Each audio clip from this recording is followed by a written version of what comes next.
Et ben nous revoici pour la seconde vidéo avec Chloé, notre CESF AS coordinatrice en maison d'hébergement pour femmes victimes de violences conjugales. Rebonjour Chloé. Ben rebonjour, et ben il m'a rejoint. Voilà, c'est ça. m'a rejoint. Je sais pas si vous le voyez, mais si vous savez pas qui est Bailey, vous pouvez regarder la première vidéo de Chloé où en fait elle nous parle de son parcours. Puis à un moment dans la vidéo, il arrive comme ça, il se faufile. Donc je vous mets le lien vers la vidéo. Maintenant je sais où ça apparaît, ça va être là. Tada. Donc je maîtrise l'engin. Donc on se retrouve tout de suite.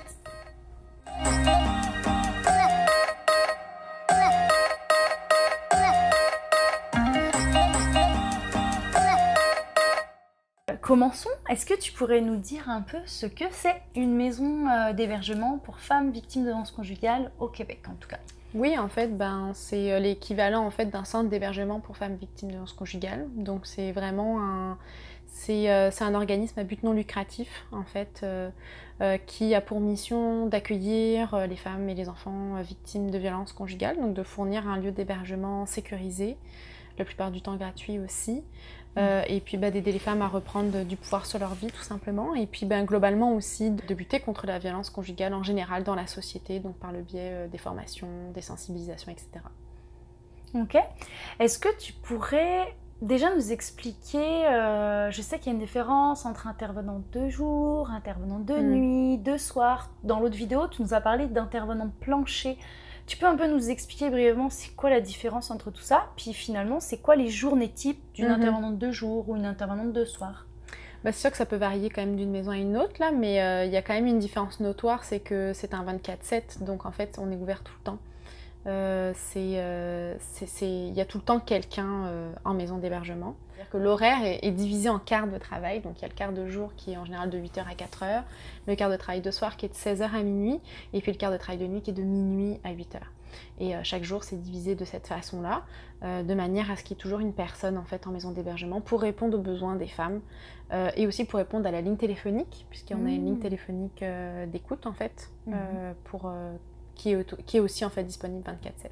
Et puis en gros, quand on travaille, à chaque fois qu'on arrive sur notre carte de travail, on a ce qu'on appelle un changement de quart avec l'intervenante qui était là, qui est présente au moment où on arrive. Donc elle va nous faire en gros les transmissions là, avec tout ce qu'il y a à savoir au niveau de la maison, au niveau des femmes, les éléments pertinents en fait pour le prochain quart de travail. Donc c'est un échange d'informations qui dure à peu près 15 minutes. Avec souvent un support écrit qui peut prendre différentes formes, dépendamment des maisons. Donc souvent ça va être un cahier de bord, ou ça va être un cartable de changement de quart. Alors cartable c'est classeur, voilà. et puis voilà, la journée commence comme ça. Donc après il y a une partie aussi où il faut prendre connaissance du dossier des femmes si jamais il faut qu'on se mette à jour. Et puis en fait après, dépendamment si on est seul ou si on est plusieurs, les tâches elles vont être différentes. C'est sûr que si jamais on est seul, on va à la fois répondre au téléphone s'il sonne et à la fois être sur le plancher, donc c'est-à-dire dans le milieu de vie avec les femmes. Okay. C'est ça le plancher, donc c'est être dans la cuisine, être dans le salon. Ouais, c'est pas être en train de faire le ménage quoi. Pas du tout, non. C'est-à-dire que ça fait aussi partie des tâches, hein, oui, en fait. Mais c'est pas que faire, enfin c'est pas faire ça. Non, c'est pas faire le plancher, c'est pas grave, c'est pas nettoyer le plancher, non. Mais voilà, quand on est deux, en général, à tour de rôle, on se répartit ces tâches-là. Et puis ça va être par exemple aussi répondre aux besoins des femmes. C'est pas juste être dans la cuisine et puis attendre, ça va être leur poser des questions, ou simplement il y a des femmes avec qui on a des rendez-vous de prévus pour des rencontres un peu plus formelles de suivi. Ça va être aussi des ateliers collectifs ou des ateliers collectifs où on va parler de la violence conjugale. Donc il y a différents types d'ateliers qu'on peut faire sur l'affirmation, sur l'estime, sur le cycle, sur les stratégies, enfin voilà, sur toute la thématique. Le cycle de la violence conjugale. Voilà. Ouais. Okay. Donc voilà, tout ça c'est des thématiques qu'on aborde en maison d'hébergement. Et puis c'est sûr que de jour, il y a des femmes qui travaillent, donc elles ne vont pas être présentes. Les enfants en général sont scolarisés sauf les plus jeunes, donc c'est pas forcément le même beat là, j'ai envie de dire. Ouais. Le soir, par contre, quand on arrive pour le chiffre de 16h, là il y a le souper, donc le repas du soir. Il y a le retour de l'école, il y a les devoirs, et puis souvent c'est le moment où toutes les femmes sont là, donc c'est le moment où on va faire une rencontre avec toutes les femmes chaque semaine pour répartir, ok, donc les tâches dans la maison, il y a ça à faire, c'est toi qui fais ça, etc. On se répartit les tâches dans la maison en fait. Puis nous les intervenantes, on a aussi des tâches à effectuer. Donc voilà, ça c'est un petit peu pour le soir. Et puis la nuit, en fait, on assure une présence au cas de besoin. Il y a des femmes qui vont avoir des besoins même la nuit, qui vont se réveiller parce qu'il y a des cauchemars, ou simplement des difficultés, des troubles au niveau du sommeil.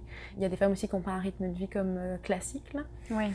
Mais ça, puis c'est répondre aussi à la ligne d'urgence. Des fois, on peut avoir des appels aussi dans la nuit. Okay. Et puis il y a des tâches administratives aussi de nuit et puis d'entretien. Puis est-ce que vous faites des évaluations quand les femmes arrivent? Est-ce qu'il y a des plans d'intervention? Oui, on travaille avec des plans d'intervention, on travaille avec plusieurs outils aussi. Des outils par exemple pour évaluer les besoins des femmes, pour évaluer aussi leur état émotionnel. Puis pour travailler la violence conjugale aussi, là où est-ce qu'elles en sont de la compréhension de leur propre histoire.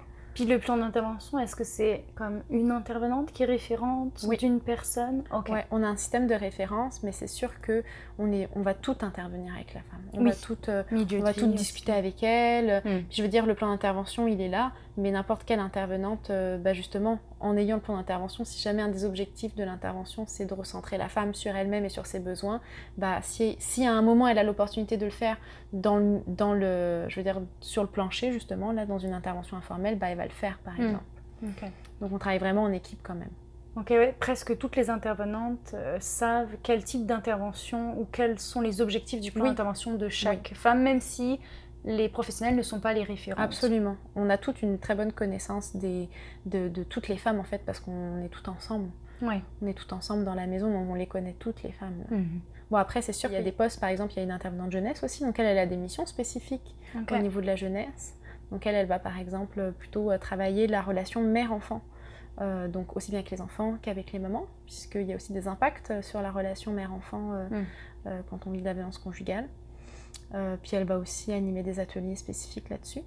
Et puis on a aussi une intervenante au suivi externe, parce qu'on ne fait pas que de l'hébergement aussi en maison, on a aussi tout un volet au niveau de l'externe, donc des femmes qui sont sorties de la maison d'hébergement mais qui ont encore besoin d'un petit peu de soutien, et puis des femmes qui n'ont pas besoin d'hébergement mais qui ont besoin d'un accompagnement spécifique en lien avec la violence conjugale.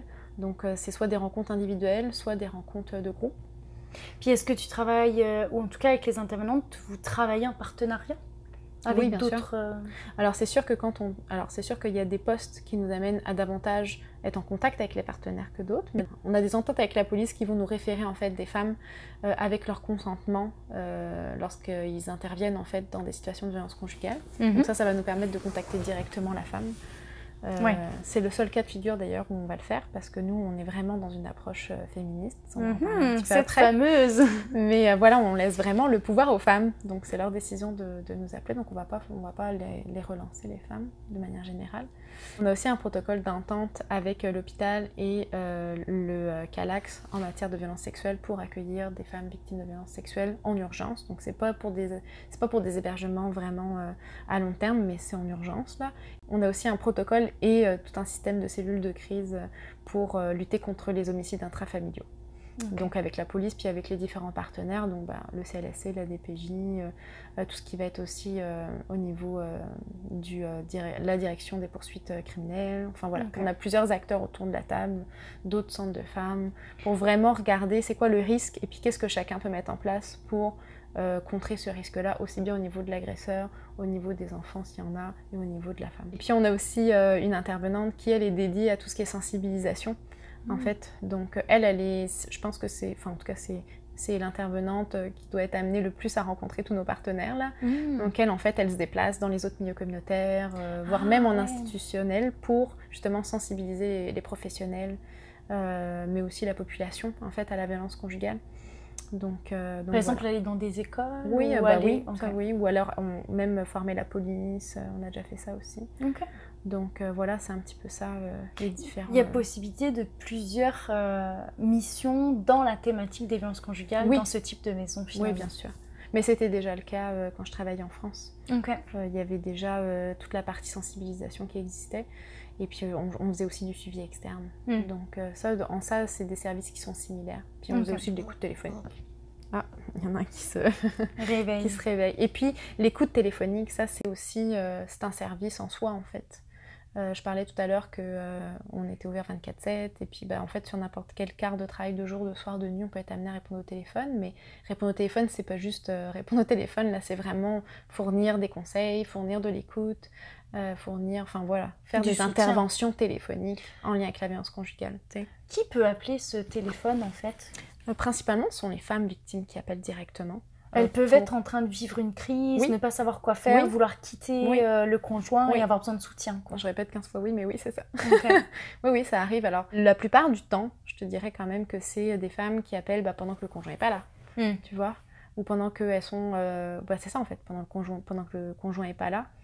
Elles sont plus safe. Voilà, mais ça peut arriver effectivement qu'on ait des femmes qui nous appellent en crise suite à un événement de violence conjugale ou qui sont présentement en train de vivre un épisode de violence conjugale. Donc nous, c'est sûr qu'après, là, on appelle la police, là, ou la femme appelle la police parce que nous, on ne peut pas intervenir. Je veux dire, quand il y a une urgence, là, c'est pas à nous d'intervenir.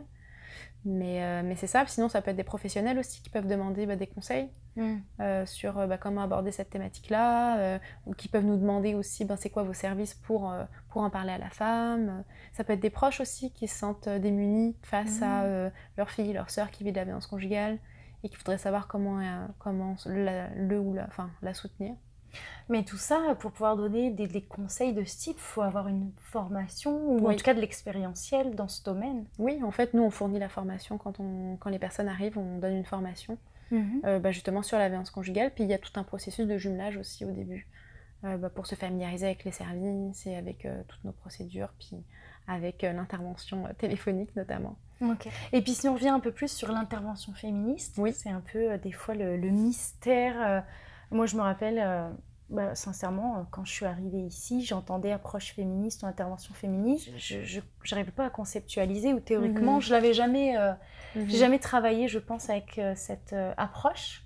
Toi, sûrement plus avec ton expérience en France, mais est-ce que tu pourrais nous en parler plus pour qu'on comprenne? Oui, tu vois, ça c'est un truc que j'ai pas découvert ici, mais en tout cas, c'est des liens que j'ai fait en arrivant ici parce que c'est quelque chose que je faisais en France, mais je savais pas que c'était de l'approche féministe, tu vois. Donc ça aussi, c'est un truc que j'ai pu un petit peu plus... ça c'est quelque chose aussi dont j'ai pris conscience ici. Mais en gros, je te dirais que l'approche féministe, en fait, elle repose sur l'analyse sociétale de la violence conjugale. C'est-à-dire qu'on considère que c'est la société, en fait, patriarcale, qui engendre la violence faite aux femmes de manière générale et donc la violence conjugale. Donc ça c'est un peu le principe de base là. Puis après concrètement comment ça se passe, c'est qu'on amène les femmes à conscientiser comment est-ce que la société elle a pu influencer leur vie à ce niveau-là. Mais par exemple, tu sais, je parlais un peu tout à l'heure là de la socialisation genrée. Donc comment est-ce que notre socialisation, tu vois, en tant que fille, en tant que femme, elle nous a amené à tolérer certains comportements, elle nous a amené à pas nous sentir légitimes, à exprimer notre colère, à faire passer les besoins des autres avant nos propres besoins, à considérer des choses acceptables alors qu'elles ne devraient pas l'être. Et puis comment est-ce que aussi on va légitimer certains comportements chez les garçons, des expressions, des actes violents ou tu vois des comportements qui visent finalement à la domination des femmes. Comment est-ce qu'on va les légitimer? Il est en colère, il est triste, blablabla, en tout cas. Donc ça fait partie de l'approche féministe justement de faire ce lien-là. Mais je te dirais que ça repose vraiment sur des principes comme déjà on va croire la parole de la femme, ça c'est très important. On croit ce qu'elle nous dit et puis on va aussi croire en sa capacité à reprendre du pouvoir sur sa vie, en ses habiletés. On va être dans une vision que les femmes, elles ont les capacités et le potentiel de prendre des décisions, les bonnes décisions pour leur vie en fait, qu'elles sont capables de reprendre ce pouvoir-là. Puis d'ailleurs que c'est entre elles aussi, en développant la solidarité entre elles, qu'elles vont le reprendre, ce pouvoir-là. C'est aussi la défense de droits c'est le respect du rythme des femmes aussi. Il y a des femmes, elles sont pas encore prêtes à porter plainte. Bah, oui, on va aller vers la défense de droit, mais n'empêche qu'on va aller au rythme de la femme, on va respecter, c'est son choix, elle. Nous, on va être plus dans, voilà, ça va être quoi les impacts de telle décision, ça va être quoi les impacts de telle décision, mais c'est toi qui dois faire ce choix-là.